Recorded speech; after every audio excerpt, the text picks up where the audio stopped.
continuing with the new administration and developments happening all the time. So the DRP, now they've got an acronym. You know how you are at the Fed. There's acronyms flying around for everything. The Deferred Resignation Program. Did you take that offer up? Did you email back resign? Maybe resign, retire? You got a email back. Most of you I talked to, hundreds of you, 48 to 72 hours, and you got confirmation of the email. Now what? Many of you have told me, Charles, I got the email a week later, and it said, hey, we recognize you're resigned and you're going to retire, so you need to start the process.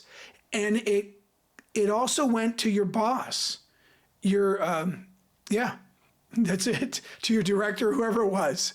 Your direct boss was also copied in or sent that email along with you. Now, some of you have told me, some that I just spoke with, work for Department of Defense, and you haven't heard a thing. I don't know what's happening because every agency's different. But if you've gotten that email, what should you do now? You need to move forward. You need to operate and go forward.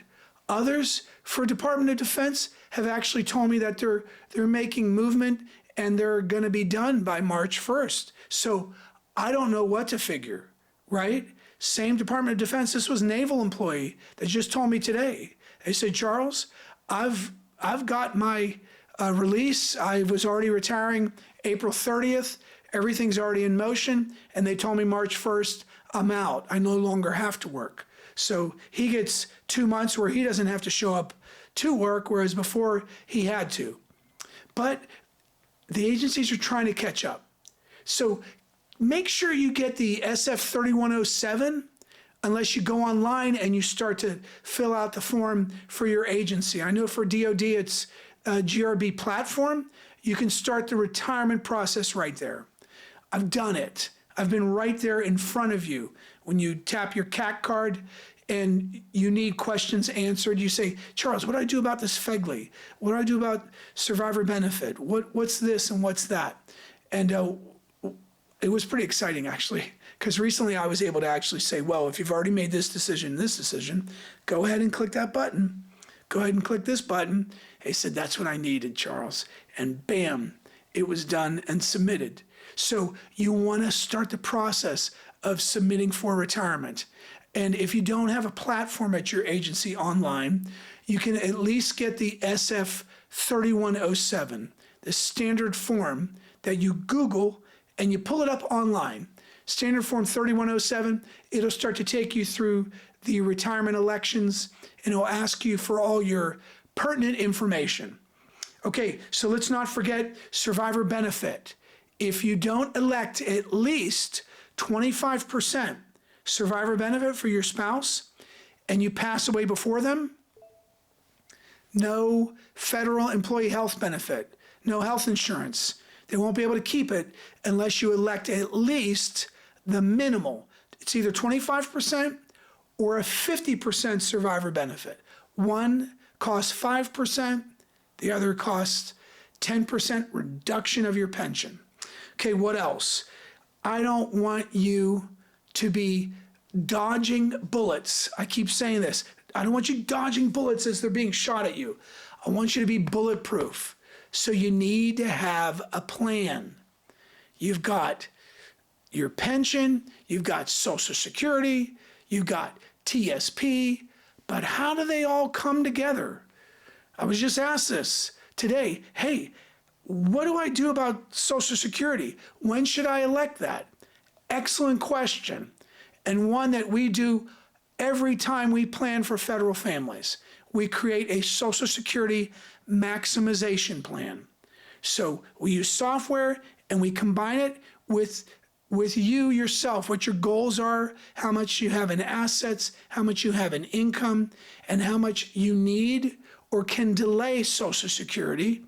All these things factor in, as well as your health history and your family's longevity and your own longevity. We want to know about those things, but you need to create a plan, okay? And the only way you can do that is if you really talk to somebody who understands all your benefits. How much is your gross pension and how much is your net? How much is that supplemental payment? And what happens if you make too much? Is your TSP allocated according to your goals and your income needs? And can you separate the safe money from the growth money? Not at TSP.